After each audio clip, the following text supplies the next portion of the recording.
Então, quando a gente fala em espectrofotometria da absorção molecular, basicamente nós estamos falando principalmente da região do visível, onde nós temos a região de 400 até 800 nanômetros, que compreende as colorações que a gente verifica, né, que a gente vê, e as absorções.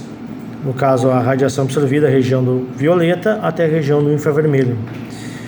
A cor complementar é a cor observada. Então, se nós tivermos uma solução verde amarelada, nós utilizamos a região de 380 a 420 como sendo a região de absorção máxima responsável por esse fenômeno, que está associado então à transição eletrônica do orbital ocupado de maior energia, o HOMO, ao orbital não ocupado de menor energia, o LUMO. Região do amarelo, nós fazemos a leitura na região de 420 a 440. Laranja, nós lemos na região do azul, de 440 a 470. Vermelho, azul, verde, até nós termos então o verde, a leitura é feita na região do púrpura. Então aqui nós temos as cores que nós visualizamos no lado direito e no lado esquerdo as cores que nós utilizamos a região para absorção.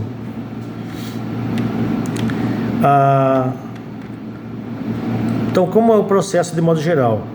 A fonte de radiação, ela passa por um prisma. Basicamente, a maioria dos espectrofotômetros mais simples utilizam uma filtragem simples, que se baseia na utilização de 5 filtros. Um filtro branco, que passa toda a radiação, um escuro, que não passa nenhuma radiação, e os filtros primários, que vai do amarelo, o vermelho e o azul. Então, esses pré-filtros selecionam apenas os comprimentos de onda que vão passar. No caso, o azul passa o azul, o vermelho e o amarelo.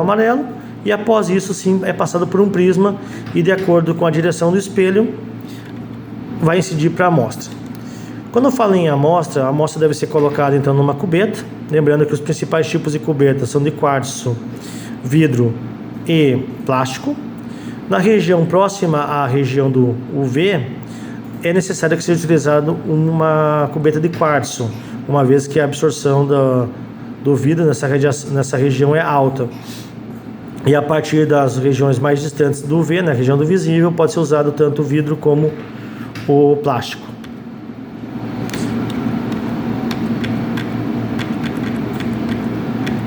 Falando em termos de absortividade, nós temos que lembrar que a absortividade está associada à equação de Lambert-Beer, ou basicamente associada a esse fenômeno aqui, que a absorbância é igual a menos log da transmitância.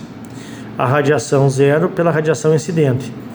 Ou, se eu for levar em conta a lei de Lambert-Beer, eu tenho que a absorção está associada aos fatores A, B e C, onde o fator A é a absortividade molar, está associada basicamente à temperatura e às concentrações dos analitos.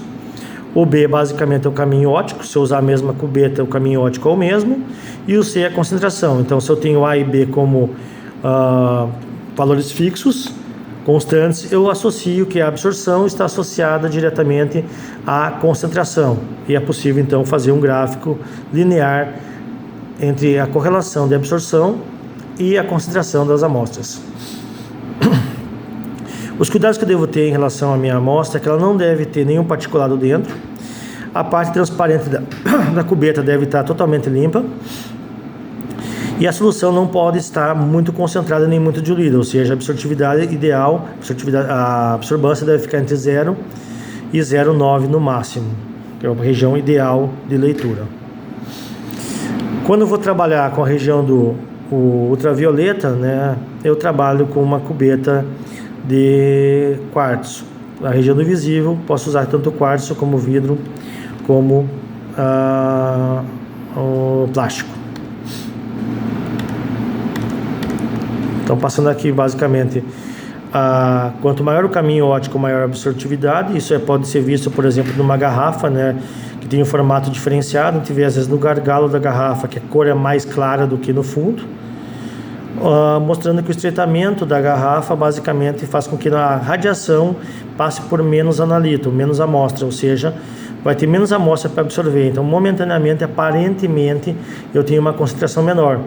Na verdade, a concentração é a mesma da garrafa inteira, no entanto, o caminho óptico é maior. Já se eu for analisar amostras com colorações diferentes na mesma cubeta, automaticamente a coloração me indica diretamente a concentração.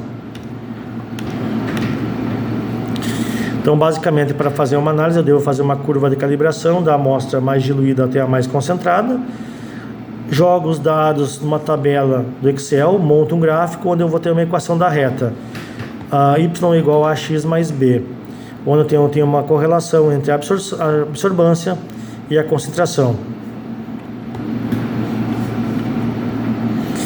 Muitas vezes o que acontece? Eu tenho amostras misturadas, uma mistura de amostras.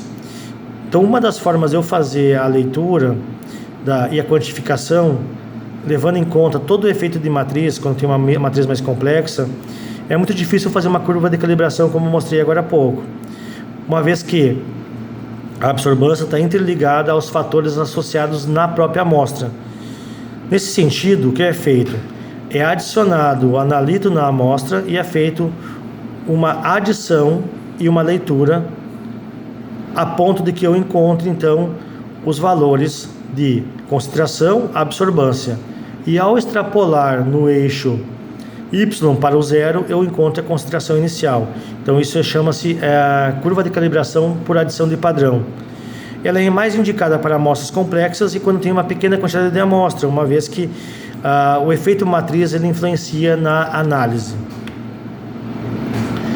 Aqui então eu tenho as regiões de leitura, a cor absorvida e a cor complementar. Então a cor que nós visualizamos e a cor e a região principal de absorvância associada a essas cores.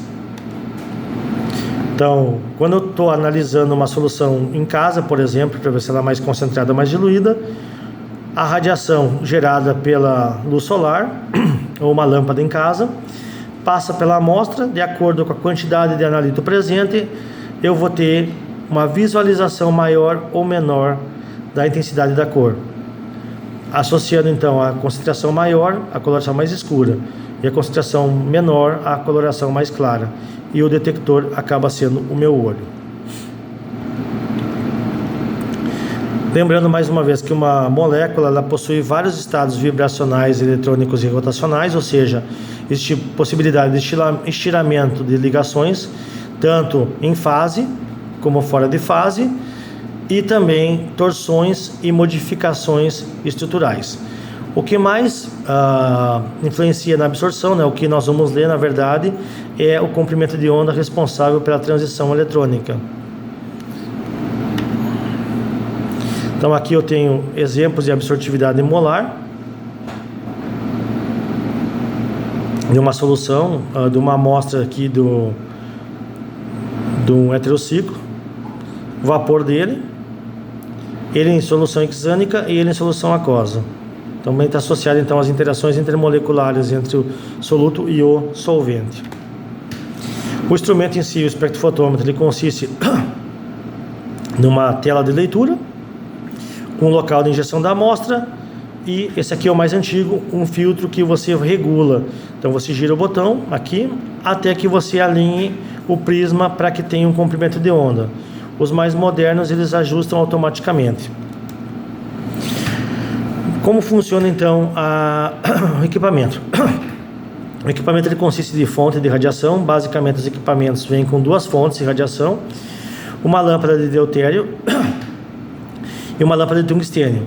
Essas lâmpadas normalmente elas não ficam uma em frente à outra, mas sim perpendiculares, uma fica a 90 graus da outra, e à medida que eu vou fazendo a leitura, na região do visível eu utilizo a lâmpada de tungstênio, na região do UV eu uso a lâmpada de deutério. Essas lâmpadas então são ligadas e são direcionadas por um espelho, passa por uma lente e um obturador, alguns chamam de chopper. O que significa obturador? À medida que a radiação ela vai vindo contínua, esse obturador ele vai fazer com que a radiação seja uma radiação descontínua. E essa radiação descontínua, ela passa pela amostra. Qual a diferenciação entre isso? Quando a amostra recebe a radiação, o analito absorve a radiação aqui. À medida que ele vai absorvendo, ele vai indo para o estado excitado. Ao retornar para o estado fundamental, ele emite essa radiação. Então, eu vou ter uma radiação extra gerada pela própria emissão das amostras que estão voltando ao estado fundamental. Como essa emissão ela é contínua, no momento que chegar no detector, o detector ele vai diferenciar a radiação alternada da radiação contínua, e aí esse efeito aqui ele é minimizado.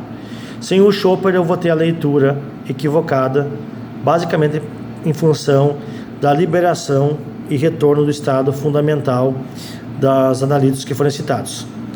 Esse equipamento aqui, ele é um equipamento mais moderno, no qual não tem um prisma que vai fazer a seleção do comprimento de onda. Toda a radiação da região do visível chega no detector, e o detector possui um arranjo de iodo. O que significa um arranjo de iodo? Ele é selecionado, então, comprimento de onda por comprimento de onda, ele como se fosse todos os comprimentos de onda sendo chegados e separados. Então ele faz uma leitura imediata de todos os comprimentos, ele faz uma varredura instantânea.